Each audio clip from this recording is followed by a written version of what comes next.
So hello students, today we are going to study class 7th social science chapter 1st part 2. We have completed till this part of the chapter, and we have to start from the identifying new social and political group. From here we have to start. So before this you have to take out your books and read with me. So let's start. After the death after the death of Harshvardhana in 647 current era, his empire broke up into several independent kingdoms. This political disintegration made the country too weak and disunited to face foreign invasion. It was a period of turmoil, instability, and mobility. There were people who tried to use this instability to improve their fortune. On the face of it, one group of people who became prominent in this group were Rajputs, who literally means the son of a king. Later on, this term was used for those who from the Kshatriya clan. The ruler of this kingdom were mostly Rajput. Many new groups which are known to us as Maratha, Sikh, Jat, Ahoms, and Kayast, a caste of scribes and secretaries, were also recognized as political importance. So आप मतलब हर्षवर्धना एक ruler था जो 647 में rule करता था. उसके ख़त्म होने के बाद पूरा कंट्री जो एक बहुत बड़ा पार्ट था हर्षवर्धना के अंडर, ये अब टूट टूट के छोटे छोटे साम्राज्य बन गए थे. अब यहाँ पे जब छोटे छोटे पार्ट हुए तो बहुत सारे फॉरेन कंपनी मतलब फॉरेन इन्वेजन्स चालू हो गए. मतलब बाहर से लोग जो इंडिया को वीक होता देखने के बाद इंडिया पे अटैक करने लगा. सो बहुत सारे ग्रीक और क्या बोलते हैं इन्वेजन्स हुए और इन लोगों ने इन्वेजन करके अलग अलग पार्ट को कब्जा किया. मगर इसी के साथ साथ कुछ इंडियन पीपल भी थे जिनने अलग अलग जगह पे राज किया. उनमें से एक थे राजपूत, जिसने इंडिया को डिसइंटीग्रेट होने के बाद हर्षवर्धन के साम्राज्य के ख़त्म होने के बाद जब इंडिया डिसइंटीग्रेट हो रहा था, मतलब डिसइंटीग्रेट मतलब यहाँ कुछ वर्ड है उसका जैसे आपको मतलब बता दूँ. डिसइंटीग्रेट मतलब टूट जाना. ठीक है, जब एक चीज़ है डिसइंटीग्रेट हो गई तो मतलब छोटे छोटे टुकड़ों में बढ़ जाना. टर्मोइल मतलब जब किसी चीज़ में परेशानियाँ मुश्किलें हैं तो उसको टर्मोइल कहते हैं. इंस्टेबिलिटी मतलब जहाँ पे परेशानियाँ हैं उसको कहते हैं. मोबिलिटी मतलब इधर से उधर मतलब जाने को, उसको कहते हैं मोबिलिटी. सो क्या हुआ, हर्षवर्धन का जब साम्राज्य ख़त्म हुआ तो इंडिया छोटे छोटे अलग अलग डिफरेंट पार्ट्स में टूट गया. और इस टूटने के बाद अलग अलग लोगों ने इस पर राज करना चाहा. उनमें से उस टाइम एक उभर के एक क्लैन आया, उसका नाम था राजपूत, जिसका मतलब क्या था, सन ऑफ अ किंग. ये क्षत्रिय क्लान से बिलोंग करते थे. ठीक है, अब उसके बाद जो भी रूलर थे सिर्फ राजपूत अकेले उभर के नहीं आए उस टाइम. फिर मराठा भी आए, सिख भी आए, जाट्स भी आए, अहोम्स भी आए और कायस्थ भी आए. ठीक है, ये इस ज़माने में ये लोग भी उभर के आए. आखिर कब, हर्षवर्धना के जो साम्राज्य था जब 647 में टूटा, उसके बाद इंडिया के छोटे छोटे अलग अलग टुकड़े हुए जो अलग अलग लोग संभालने लगे. जैसे कि कहीं राजपूतों का राज था, कहीं मराठा का राज था, कहीं सिख का राज था, जाट का राज था, अहोम्स का राज था. ठीक है, सो ऐसे पूरा इंडिया डिसइंटीग्रेट हो गया. By this time social condition has also changed. The caste system became more rigid. Brahmin and Kshatriya become more powerful than even before. The number of sub-caste jatis increased and occupation became new determinant of their social status. The lower caste people, peasant and Shudras, were ill-treated. The position of women deteriorated further. Sati, child marriage and Parda system came into vogue.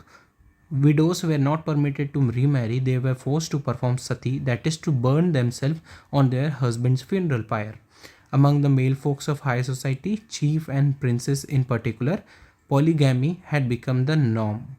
These changes influenced the economical and social life of the country. Other changes include new technologies such as Persian wheel in irrigation, spinning wheel and firearms. Some new foods such as potato, corn, tea also made their appearance during this period. So क्या हुआ, अब इस time पे बहुत सारे changes आए. इनमें से कुछ चेंजेस में ऐसे थे कि क्षत्रिय और ब्राह्मण बहुत पावरफुल हो चुके थे इस समय तक. ठीक है, अलग अलग वर्ण होते थे, जैसे क्षत्रिय होते थे, ब्राह्मण सबसे ऊपर ब्राह्मण होते थे, फिर क्षत्रिय होते थे, फिर वैश्य होते थे, फिर शूद्र होते थे. ठीक है, ऐसे ऐसे करके अलग अलग वर्ण बना. तो उनमें से जो ब्राह्मण और क्षत्रिय थे वो सबसे ज़्यादा उभर के पावरफुल हुए ठीक है। अब इस समय में जो छोटे छोटे जातियाँ भी निकल के आई, जैसे ब्राह्मण अकेले नहीं था, ब्राह्मणों में भी छोटे छोटे पार्ट्स हो गए, क्षत्रियों में भी छोटे छोटे पार्ट हो गए, मतलब सब कास्ट निकल के आ गया इस टाइम में तक, ठीक है। अब ऑक्यूपेशन के बेसिस पे अपन क्या बोलते हैं, किसी को सोशल स्टेटस नहीं दे रहे थे। और उसके बाद इस समय तक क्या हुआ, और भी जो शूद्र लोग थे, जो पीसेंट लोग थे और शूद्र लोग थे, इनका हालत और ख़राब हुआ इस समय, ठीक है। इस समय तक उनकी हालत और ख़राब हुई, उनकी पोजीशन और समाज में नीचे होती गई।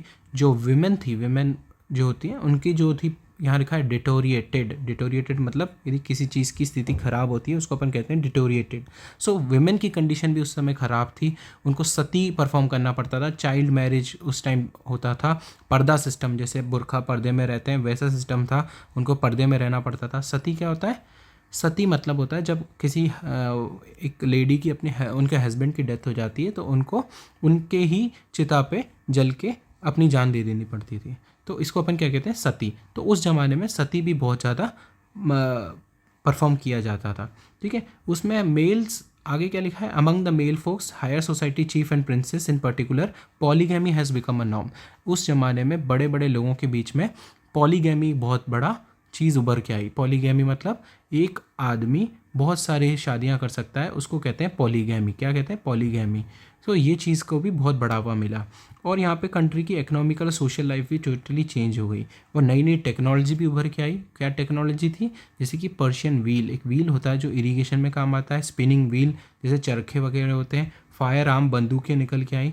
अब नए फ्रूट्स वगैरह भी आए, जैसे कि उस ज़माने में, अभी आपके पास पोटैटो वगैरह है मगर उस ज़माने में नहीं था, मगर उस ज़माने में उनको नया फूड मिला, वो क्या था, पोटैटो, कॉर्न, भुट्टा, मक्का और tea also made their appearance during this time, ठीक है।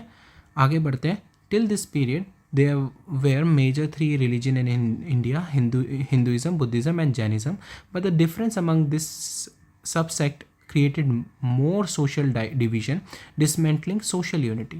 Lack of unity and cohesion in society, internal differences and clashes among the Rajput kings on petty matters, and absence of the central political authority resulted in a decay of such values which made India great in the past. Not surprisingly, the time was ripe for a powerful foe from outside to attack the country. A new age of external subjugation was around the corner. This began the medieval period of India. सो यहाँ पे क्या हुआ, India में इस समय तक 3 बड़े religion ही थे सिर्फ, हिंदुइज्म, बुद्धिज़्म एंड जैनिज़्म, ठीक है। और इसके भी सबसेक्ट और धीरे धीरे बनते गए, मगर फिर क्या हुआ, समय के साथ इंडिया की जो यूनिटी थी, जैसे कि जब आपको मैंने बताया, जैसे हर्षवर्धना से पहले जब इंडिया पूरा एक हुआ करता था तो सब राज्य, मतलब सिर्फ हर्षवर्धना जब राजा हुआ करता था तो वो ऊपर से लेके नीचे तक हर पार्ट को वो ही रूल करता था, जैसे आज प्रधानमंत्री करते हैं, ऊपर से नीचे पूरा एक ही आदमी के हाथ में। मगर धीरे धीरे जब इंडिया का डिसइंटीग्रेट हुआ, अलग अलग छोटे छोटे टुकड़े में बटा, तो एक राजा दूसरे राजा को पसंद नहीं करता था। कुछ इस ऐसे ही बहुत सारे राजपूत राजा भी थे जो एक दूसरे में ही, उनके बीच में लड़ाई होती थी, जो एक दूसरे को पसंद नहीं करते थे। इसके कारण इंडिया की वैल्यू भी कम हो गई और उस चीज़ के बारे में जिसके लिए इंडिया पहले पहचाना जाता था वो सब भी ख़राब हो गया। और जैसे जैसे इंडिया में खुद में ही अंदर इतनी लड़ाई होने लगी, बाहर से भी बहुत सारी अपॉर्चुनिटी हो गई कि फॉरेनर्स को भी मौका मिल गया कि ये लोग अंदर ही अंदर लड़ रहे हैं, क्यों ना इनके जगह अपन चल के लूट लेते हैं, ठीक है। और इसके साथ इंडिया में क्या स्टार्टिंग हुआ, मेडाइवल पीरियड, ठीक है। फिर आगे बढ़ते हैं, importance of the medieval period. Importance क्या थी मेडाइवल पीरियड की, तो the medieval history of India is different from its ancient history in many ways. The changes way wide spread, socially, cultural, administrative as well as political. Many of the language or dialect which we now speak in different part of India developed during this period. A series of regional language flourished during medieval period. In 1318 CE, Amir Khusro noted that there were different languages in every region. Sindhi, Lahori, Kashmiri, Dorsa Mudri in southern Karnataka, Telangani in Andhra Pradesh, Gujarati in Gujarat, Mabari in Tamil Nadu, Gauri in Bengal, Awadhi in Uttar Pradesh, Hindavi in the area around Delhi. Sanskrit, however, did not belong to any particular region, since it was the language of Brahmins. Some of the food we eat and the clothes we wear first became known to us during this period. So were many administrative reforms, which were better than what had gone before. Even some current religion belief or practice can be traced back on this age. One of the important development of this period was Bhakti cult. The rise of Islam was another. We know about this thing because we have much more information on medieval India than we have on ancient India. The medieval period is closer to us in time, and many sources that have survived give us clear picture of the period. So जो medieval period था, तो इसमें यहाँ से यहाँ तक क्या लिखा है कि इम्पोर्टेंस क्या था मेडाइवल पीरियड का. सो मेडाइवल पीरियड का ये इंपॉर्टेंस था कि पूरे कंट्री में एक वाइड चेंज आया. ठीक है, यहाँ पे अब लोगों की भाषाएं बदलने लगी थी. जैसे जैसे कंट्री जब छोटे छोटे टुकड़े में टूटा तो उन लोगों ने अपनी अपनी एक नई नई भाषा भी बनने लगी.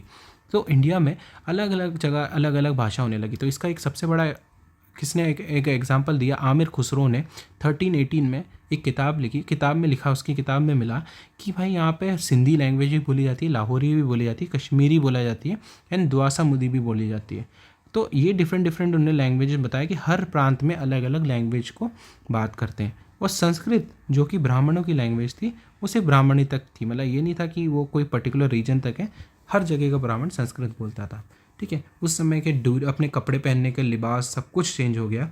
और समय के साथ सब कुछ, विश्वास भी बदल गया, लोगों का रिलीजन के पे भरोसा भी अलग अलग तरीके का हो गया. खूब सारे नए रिलीजन आए, भक्ति कल्ट आया. भक्ति कल्ट भी एक चीज़ थी, एक अलग, कि उस टाइम भगवान को अलग तरीके से देखा गया. कि सब बोलते हैं कि मूर्तियों में भगवान होते हैं. भक्ति कल्ट आया, भक्ति कल्ट ने बोला कि ऐसा नहीं है, अपन भगवान का कोई भी रूप नहीं होता, फिर निर्गुण होते हैं. ऐसे करके खूब सारी चीज़ें भक्ति कल्ट ने बताई.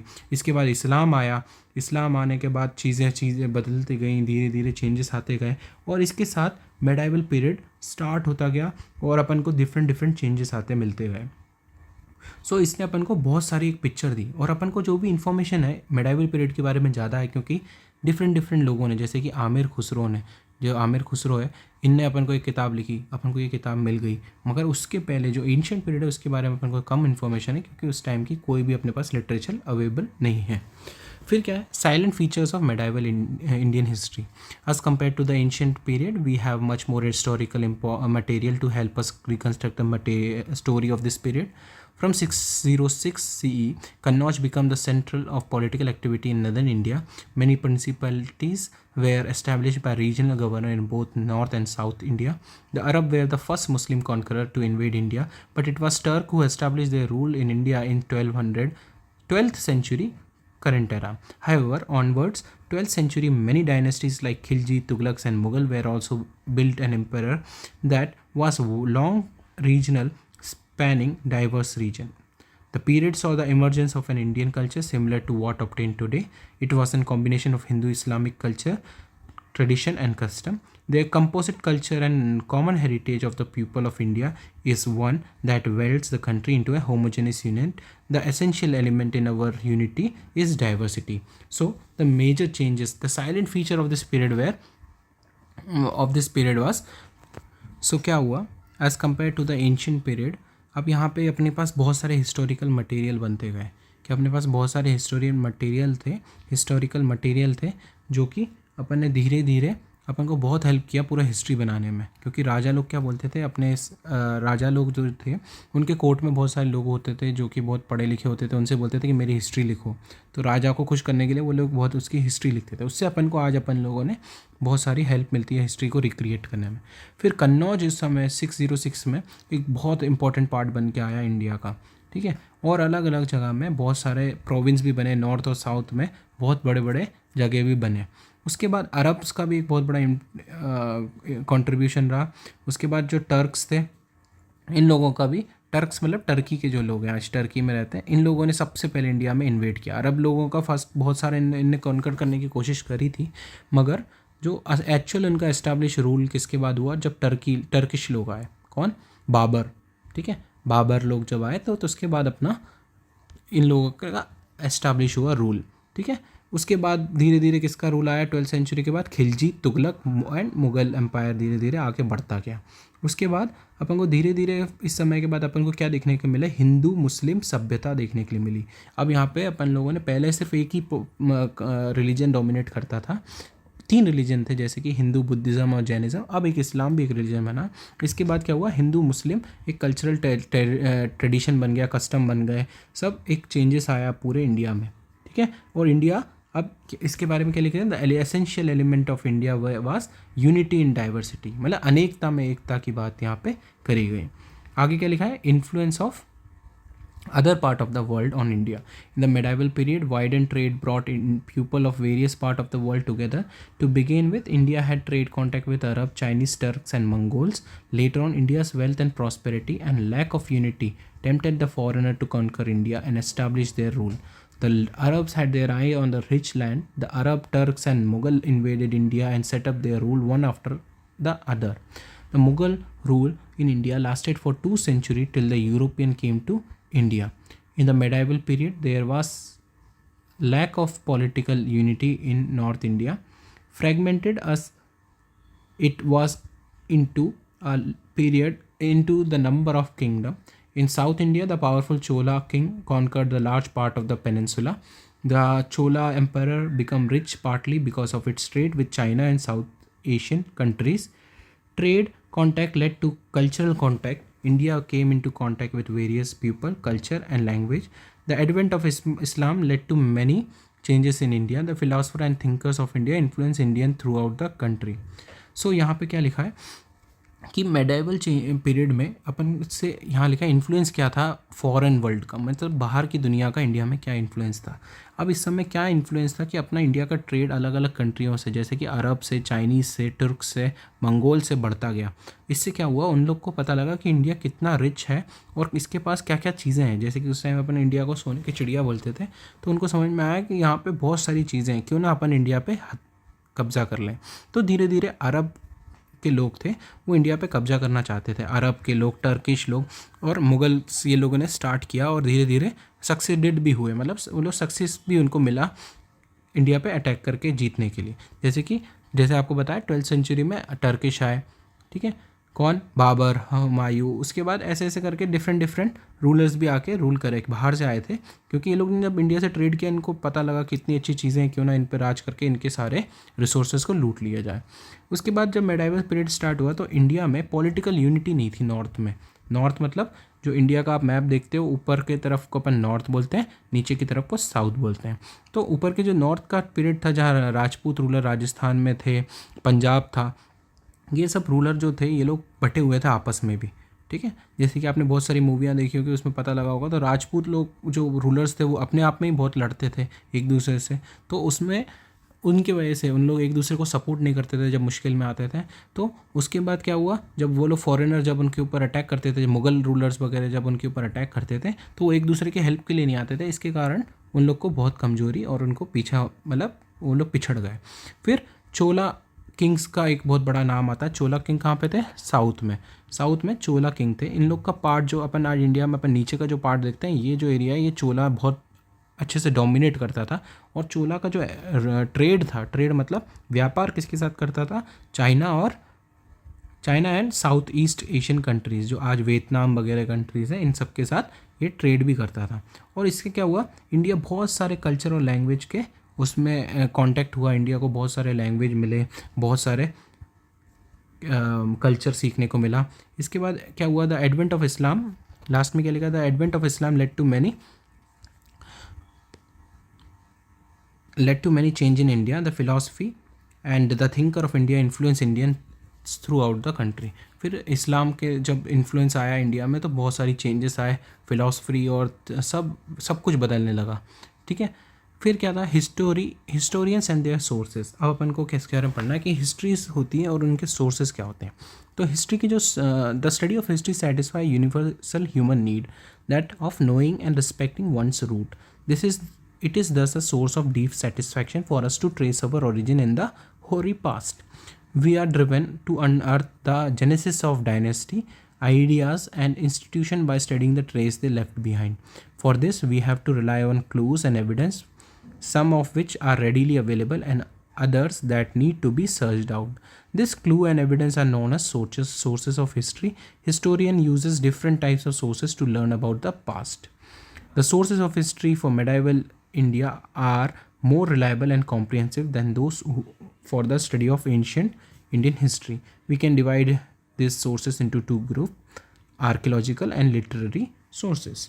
सो हिस्ट्री क्यों पढ़ना ज़रूरी है, हिस्ट्री के बारे में अपन को कैसे पता लगा, क्या क्या चीज़ों से अपन हिस्ट्री को बना सकते हैं, ये एक बहुत बड़ा डिबेट है। क्योंकि एक्चुअल में क्या है कि हिस्ट्री अपन को कहाँ से पता लगा, हिस्ट्री अपन को क्यों पढ़ना ज़रूरी है, क्योंकि अपन को इससे ये पता लगता है कि अपन आए कहाँ से हैं, अपन अभी तक यहाँ तक आए हैं, अपने पूर्वज क्या थे, अपने ये सब को अपन कहते हैं हिस्ट्री। ठीक है, इससे अपन को बहुत सारी चीज़ों के बारे में पढ़ने को मिलता है कि अपने इंडिया का पहले कल्चर क्या हुआ करता था, इन लोगों में क्या क्या दिक्कतें थी, राजा वगैरह कैसे हुआ करते थे, पहले अपन कितने समृद्ध थे, ये सब चीज़ों को अपन पढ़ने के लिए मिलता है। ठीक है, सो हिस्ट्री के जो सोर्सेस होते हैं, ये कहते हैं जो सोर्सेस होते हैं, सोर्सेस मतलब जिससे अपन हिस्ट्री लिखते हैं, ये कितने तरीके की होती हैं, 2 तरीके की होती हैं। ठीक है, तो पहला क्या है, आर्कियोलॉजिकल सोर्स, और दूसरा क्या लिखा है, लिटरेरी सोर्स। पहला है आर्कियोलॉजिकल एंड दूसरा लिटरेरी। आर्कियोलॉजिकल और क्या होता है, तो building monuments, the building palaces, fort and tomb build during this period throw much light on the art, architecture and life style of this period.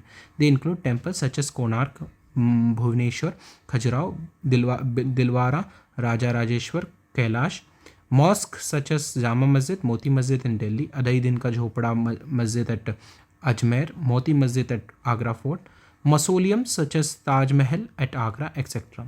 Forts like Red Fort and Tughlaka Fort in Agra, Tughlaka Fort at Delhi, Agra Fort and Fatehpur Sikri complex at Agra, Gwalior Fort, Ranthambore Fort, Mandu Fort, Chittorgarh Fort, pillars like Qutub Minar, Kirti Stambh, palaces such as Jaisalmer, Jaipur, Jodhpur and Mandu.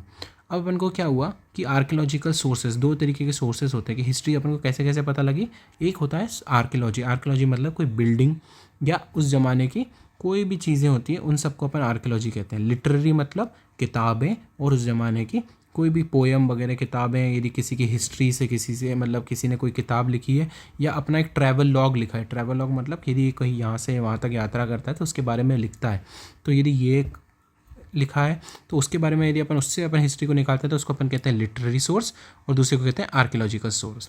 तो जब archaeological source बोलते हैं तो इसमें क्या क्या आएंगे, तो इसमें आते हैं बिल्डिंग्स आती है, पैलेसेस आते हैं, फोर्ट आते हैं और टॉम्ब आते हैं। तो टेम्पल्स कौन से आते हैं, जैसे कि कोणार्क का टेम्पल है, खजुराहो का टेम्पल है, राजा राजेश्वर है, कैलाश टेम्पल है। मॉस्क की बात करते हैं तो जामा मस्जिद है, मोती मस्जिद है, और ऐसे ही सारे मस्जिदों की बात आती है। मौसोलियम मतलब होता है, मौसोलियम मतलब होता है मकबरा।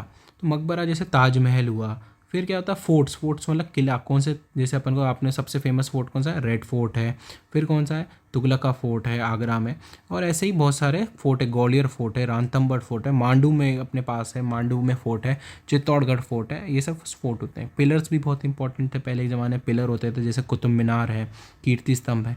पैलेसेस मतलब जो महल होते थे वो भी बहुत फेमस अपन को हिस्ट्री के बारे में बताते हैं, जैसे कि जैसलमेर, जयपुर, जोधपुर और मांडू। इंस्क्रिप्शन भी बहुत अगला, और ये हो गए अपन ने अभी इससे पहले जो पढ़ा, ये सब क्या थे, ये सब थे बिल्डिंग एंड मोनूमेंट्स। ठीक है, बिल्डिंग एंड मोनूमेंट्स। और अगली चीज़ क्या आती है आर्कियोलॉजिकल में, इंस्क्रिप्शन। इंस्क्रिप्शन मतलब यदि किसी बारे में अपन को किसी जगह पे उकेर के पहले ज़माने में लिखते थे तो उस टाइम पेन नहीं होता था, पेपर नहीं होता था, तो वो लोग मोस्टली किसी चीज़ को दीवारों पे लिखते थे या टैबलेट्स मतलब पत्थरों पे लिखते थे, पत्थरों पे लिख देते थे, और पिलर बना देते थे, पिलर पे लिख देते थे, उसके बाद मेटल पे लिख देते थे, और इसको इसलिए लिखते थे कि राजा लोग अपना मैसेज को सब तक पहुंचा सकें। ठीक है, तो अपन को यहाँ से पूरा इंस्क्रिप्शन के बारे में पता लगा। तो इसमें अपन को बहुत सारे डेट और लैंग्वेज के बारे में पता लगी। फिर क्या था, कॉइन्स मतलब आज सिक्के। ठीक है, जैसे कि आपने देखा होगा, अपने सिक्कों में अलग अलग चीज़ें बनी रहती है। पहले के ज़माने में भी जैसे ये दिख रहा है, ऐसे सिक्कों में कुछ ना कुछ वो लोग बनाते थे। ठीक है, उससे राजा के बारे में अपन को कुछ कुछ पता लगा।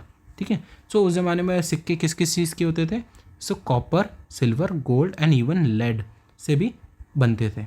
ये अपन को किस चीज़ के बारे में बताता है, कि रूलर के बारे में बताता है, और अपन को ये बताता है कि उस ज़माने में लैंग्वेज क्या हुआ करती थी, रूलर क्या अपना मैसेज जनता तक पहुंचाना चाहता था। और अपन को ये पता लगता था यदि कोई राजा सोने के सिक्के निकाल रहा था, तो अपन ये समझ सकते थे कि राजा के पास बहुत पैसा है, तो राजा सोने के सिक्के निकाल रहे, उस जगह में सोना बहुत अच्छे से मिलता है, इसलिए राजा सोने के सिक्के निकाल रहा है। यदि उस ज़माने में सोना नहीं होता, उस जगह पे सोना नहीं होता, तो वो सोने के सिक्के नहीं निकालते। तो इससे अपन को समझ में आता है कि उस जगह की व्यवस्था कैसी थी, अर्थव्यवस्था कैसी थी। उसके बाद अगले सोर्स क्या आता है, लिटरेरी सोर्स। जैसे मैंने आपको बताया, जैसे किताबें होती हैं और दूसरी चीज़ें ट्रैवल लॉग्स वगैरह होते हैं। ठीक है. The literary sources of this period are religious work, commentaries on classical text, manuscript have been found which date back to the early medieval period. These are written on palm leaves, barks of beech trees, and animal skin. They were written and compiled by Jain and Buddhist monk. The number of variety of textual records increased manifold in this period. Paper began to be used widely now, and the number of paper manuscripts are seen to exceed texts written on the other type of surface. It was in this period that paper became a popular surface for those writing chronicle and petitioner, judicial record of accounts and taxes, holy text, and for transcribing the teaching of saints. So अपन को जो literary sources थे बहुत सारी चीज़ों से मिलते हैं, जैसे कि उस ज़माने में लोगों ने मैन्युस्क्रिप्ट लिखते थे. मैन्युस्क्रिप्ट मतलब जब किसी चीज़ को, किसी किताब को खुद हाथ से लिखा जाता है तो उसको अपन मैन्युस्क्रिप्ट बोलते हैं. ठीक है, तो जब हाथ से लिखा जाता है वो उसको मैन्युस्क्रिप्ट बोलते हैं. तो उस टाइम पेपर नहीं होता था, तो किस पे लिखते थे? तो वो लोग पाम लीफ पे लिखते थे. तो पाम लीफ पे लिखते थे, और किस पे? ब्रिच ऑफ ट्री पे लिखते थे, एनिमल स्किन पे लिखते थे. ठीक है, ब्रिच ट्री और पाम लीव्स और एनिमल स्किन पे लिखते थे. और इन लोग और बहुत सारा किसने सबसे ज़्यादा मदद किसने करी उस ज़माने में लिखने में? जैन एंड बुद्धिस्ट मॉन्क मतलब जो साधु लोग होते थे, इन लोगों ने बहुत सारी किताब लिखी जिसने भी अपन को बहुत सारा हिस्ट्री के बारे में नॉलेज दिया. इसके बाद पेपर का ईजाद हुआ, पेपर मैन्युफैक्चर हुआ. पेपर जैसे जैसे बनने लगे फिर लोगों ने धीरे धीरे पेपरों पे लिखना लगे, और फिर अलग अलग, फिर इसके बाद हिस्ट्री का ज़्यादा से ज़्यादा रिकॉर्ड रखने लगे, क्योंकि जब पेपर बन गया तो लिखना बहुत आसान हो गया. फिर सब लोगों ने लिखना सीखा, पढ़ना सीखा, और फिर हिस्ट्री को बहुत सारी इंपॉर्टेंस मिलने लगी. फिर आगे बढ़ते हैं, क्या लिखा है? This manuscripts are reliable sources for historians since they are mostly concern with the economy, polity and society. However, there were no printing press in those days. Manuscripts were, as the name implies, manually produced. Sometimes valuable and original manuscripts are copied by other scribes. This process inadvertently changed the original text to some extent due to errors and omission. This changes in the text and over century led to fourth generation or later text that differ substantial from the original. Moreover, textual revision at different point of time also often led to drastic changes over time.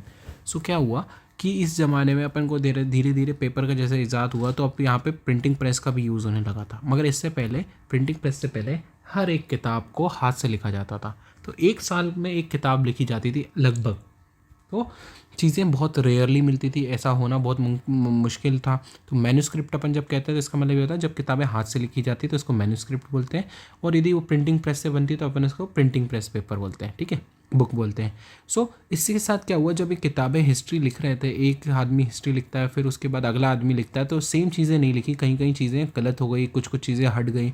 इसने history को कहीं हद तक change किया है. और कहीं कहीं अपन को, जब अपन ये कहते थे कि अपन हिस्ट्री को रिवीजन करते हैं, इस बुक का रिवीजन करते हैं, तो उसमें अपन ने जब रिवीजन करा तो हमको पता लगा कि बहुत बड़े बड़े चेंजेस भी आ गए हैं. जब पहली किताब में कुछ और लिखा है, धीरे धीरे जाके किताबों में गलती के कारण, मिस्टेक्स के कारण बहुत सारे चेंजेस हो गए. ठीक है, दिस इज़ पर्टिकुलरली नोटिस्ड. इसके बाद पढ़ते हैं यहाँ से. This is particularly noticed in the Chronicle of the 14th century.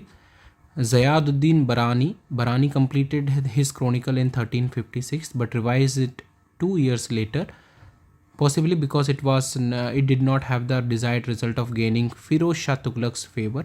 The later revision therefore is substantially different from the earlier one.